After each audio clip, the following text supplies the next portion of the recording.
नांदेड जिल्ह्यातील दुर्गम असलेल्या किनवट तालुक्यातील नंदगाव या गावात जिल्हा परिषदेची शाळा आहे। या शाळेत इयत्ता पहिली ते 5वी पर्यंतचे वर्ग असून यात 70 विद्यार्थी शिक्षण घेत आहेत। या शाळेतील भौतिक सुविधा सुधारावी म्हणून सौ अंधा बापट मॅडम यांनी वेळोवेळी मदत करून बरेचसे शालेय उपयोगी साहित्य तसेच वर्ग खोली दुरुस्ती करून दिल्या आहेत। त्यामुळे शाळेतील शैक्षणिक वातावरण अतिशय आनंददायी झाले आहे।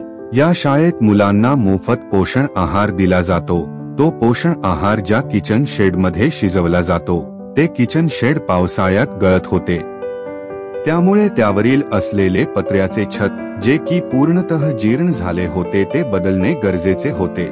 आणि या कामी शाळेच्या मदतीला धावून आले ते ठाणे जिल्ह्यातील मालती वैद्य स्मृती ट्रस्ट ठाणे यांनी किचन शेडच्या छतासाठी लागणारे स्टीलचे पत्रे, पाईप, स्क्रू, लोखंडी पट्टी इत्यादी साहित्याची मदत पुरवली आहे।